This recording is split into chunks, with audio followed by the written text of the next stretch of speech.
Hi friends, ನಾನು ನಿಮ್ಮ ವೀರೇಶ್ ಗೌಡ. ನಾನು UUCMSನಲ್ಲಿ ಆಧಾರ್ ಅಪ್ಡೇಟನ್ನು ಯಾವ ಥರ ಮಾಡೋದು ಅಂತೇಳಿ ಈ ವಿಡಿಯೋದಲ್ಲಿ ತಿಳಿಸ್ಕೊಡ್ತಾ ಹೋಗ್ತಿದ್ದೀನಿ.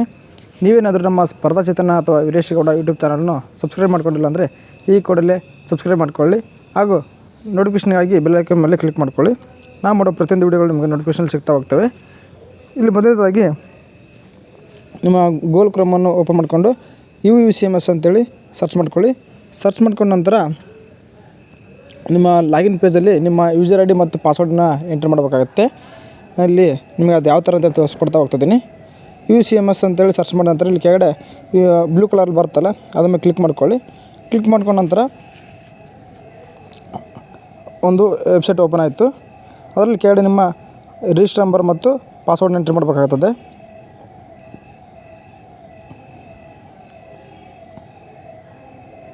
ಇಲ್ಲಿ ಯೂಸರ್ ನೇಮ್ ಅಂತಿದ್ದಲ್ಲ, ನಿಮ್ಮ ರಿಜಿಸ್ಟರ್ ನಂಬರ್ ಅಂದರೆ ಯೂಸರ್ ನೇಮನ್ನು ಹಾಗೂ ಕೆಳಗಡೆ ಪಾಸ್ವರ್ಡ್ನ ಎಂಟ್ರಿ ಮಾಡಿಕೊಳ್ಳಿ.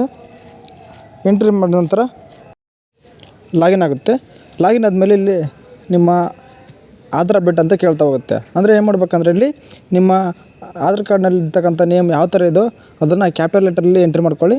ಹಾಗೆ ಕೆಳಗಡೆ ನಿಮ್ಮ ಆಧಾರ್ ಕಾರ್ಡ್ಗೆ ಯಾವ ಮೊಬೈಲ್ ನಂಬರ್ ಲಿಂಕ್ ಆಗಿದೋ ಆ ನಂಬರ್ನ ಕೇಳ್ತಾ ಹೋಗುತ್ತೆ. ನಂಬರು ಎಂಟ್ರಿ ಮಾಡ್ಕೊಳ್ಳಿ. ಅದಾದ ನಂತರ ನಿಮ್ಮ ಮೊಬೈಲ್ ನಂಬರ್ಗೆ ಒಂದು OTP ಬರುತ್ತೆ. ಆ OTP ಎಂಟ್ರಿ ಮಾಡಿಕೊಂಡ್ರೆ ಹಾಗೂ ಸಬ್ಮಿಟ್ ಮಾಡಿದ್ರೆ ಆಧಾರ್ ವ್ಯಾಲಿಡ್ ಅಥವಾ ಆಧಾರ್ ಅಪ್ಡೇಟ್ ಸಕ್ಸಸ್ಫುಲ್ ಆಗುತ್ತೆ. ಅದರಲ್ಲಿ ಒಂದು ಪ್ರಾಬ್ಲಮ್ ಇದೆ. ಅದೇನಪ್ಪ ಅಂದರೆ ಸರ್ವರ್ ಎರರ್ ಬರ್ತಾಯಿದೆ ಅಂತ ಹೇಳ್ತಾ ಇದ್ದಾರೆ ಎಲ್ಲರೂ.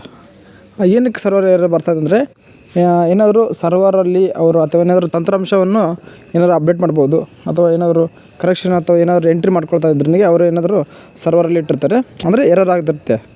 ಅದರಿಂದ ನಾವಿಲ್ಲಿ ಆಧಾರ್ ಅಪ್ಡೇಟ್ ಸರ್ವರು ಅದು ಬರ್ತನಕ ವೇಟ್ ಮಾಡೋಕ್ಕಾಗಲ್ಲ. ಕೆಲವೊಬ್ಬರು ಎಕ್ಸಾಮ್ ಫೀಸ್ ಕಟ್ಟಬೇಕು, ಅದರಿಂದ ಸ್ವಲ್ಪ ತೊಂದರೆ ಆಗ್ತದಲ್ವ. ಏನು ಮಾಡ್ಬೇಕಂದ್ರೆ ನಾನು ಮಾಡ್ತೇನಿಲ್ಲ, ಅದೇ ರೀತಿ ನೀವು ಆಧಾರ್ ವ್ಯಾಲಿಡ್ ಕೊಡಿ. ಇಲ್ಲಿ ಸರ್ವರ್ ಎರರ್ ಅಂತ ಬರ್ತಲ್ಲ, ಅವಾಗ ಏನು ಮಾಡ್ಬೇಕಂದ್ರೆ ನೀವು ಇಷ್ಟೇ, ಏನು ಮಾಡಬೇಕಾಗಲ್ಲ,